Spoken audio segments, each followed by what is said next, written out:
Ji students, welcome to the class. आज फिर हमारे पास 14 ईडियम्स हैं और 14 ईडियम्स आज लेटर सी से हैं और ये एग्ज़ाम में ज़रूर आते हैं। आपने इनको याद कर लेना है। आगे बढ़ते हैं। सबसे पहले हमारे पास carry the day. Carry the day का मतलब होता है जीत जाना, विन कर जाना।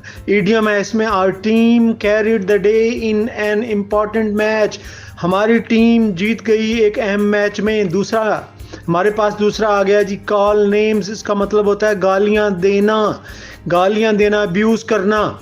इसके बाद सेंटेंस की तरफ आते हैं। Calling names is a bad habit. गालियां देना एक बुरी आदत होती है। थर्ड की तरफ हम चलते हैं। थर्ड हमारे पास ईडियम आ गया कैपिटल पनिशमेंट। इसका मतलब होता है डेथ सेंटेंस, सजाए मौत।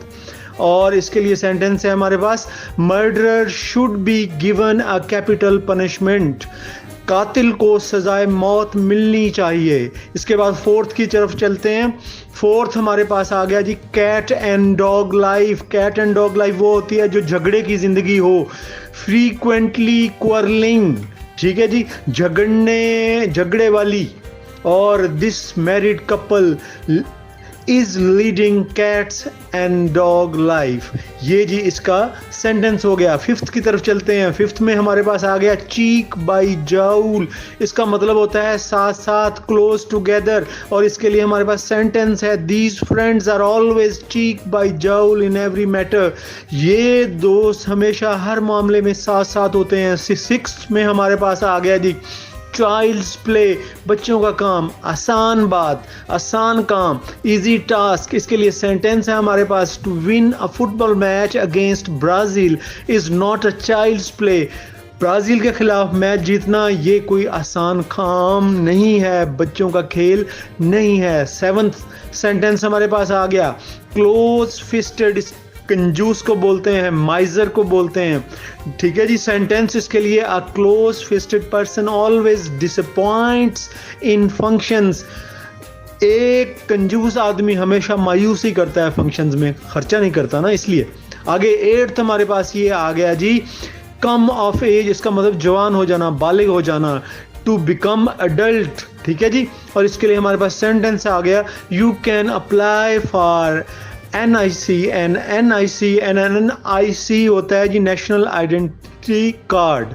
तो तभी आप अप्लाई कर सकते हैं जब आप 18 साल के हो जाएं, बालिग हो जाएं। When you will come of age, जब आप बालिग हो जाओगे। आगे चलते हैं जी, नाइन्थ हमारे पास आ गया, कम टू ब्लोज। इसका मतलब होता है झगड़ पड़ना, लड़ पड़ना, फाइट कर लेना, लड़ना झगड़ना, ठीक है जी। Good friends never come to blow. अच्छे दोस्त कभी लड़ते झगड़ते नहीं हैं। इसके बाद 10th हमारे पास ईडियम आ गया जी, कौन सा, कम टू टर्म्स। इसका मतलब होता है रजामंद होना, किसी के साथ एग्री हो जाना। सेंटेंस हमारे पास आ गया, he soon came to terms with me in this matter. वो जल्दी ही मेरे से रजामंद हो गया इस मामले में। 11th सेंटेंस हमारे पास आ गया जी, क्रोकोडाइल टीयर्स। इसका मतलब होता है जब कोई आपके साथ मुखलिस नहीं होता और ये दिखाता है कि वो मुखलिस है, इनसिंसियर एक्सप्रेशन, ठीक है ना, गैर खालिस तासुर, मगरमच्छ के आंसू। इसका मतलब, selfish people always shed crocodile tears. खुद गर्ज लोग हमेशा मगरमच्छ के आंसू बहाते हैं, जो होते नहीं हैं वो दिखाना चाहते हैं। आगे चलते हैं। 12th सेंटेंस, बल्कि ईडियम हमारे पास आ गया, क्राई फॉर द मून। चांद के लिए चिल्लाना। इसका मतलब होता है ना, मुमकिन की ख्वाहिश करना, वो जो चीज़ हासिल नहीं की जा सकती उसकी ख्वाहिश करना, इम्पॉसिबल विश। इसके लिए सेंटेंस हमारे पास आ गया, to live a peaceful life with 2 wifes is a cry for the moon. जिंदगी गुजारना और वो भी अमन वाली 2 बीवियों के साथ, ये एक नामुमकिन ख्वाहिश है आजकल के दौर में, ठीक है जी। आगे 13 ईडियम हमारे पास आ गया, क्राई ओवर स्पिल्ड मिल्क। इसका मतलब होता है जब कोई वक्त गुजर गया फिर उसके बारे में पछताते रहना और कोशिश करना, ऐसा काम करना जिसका कोई फ़ायदा ना हो, बेकार कोशिश। You are crying over spilled milk at lost money as lost money will not be found. तुम बेकार कोशिशें कर रहे हो, पछता रहे हो, क्योंकि गुमशुदा पैसे अब नहीं मिलेंगे। आगे चलते हैं जी। 14th लास्ट हमारे पास आ गया। ये क्या है? Cut a sorry figure.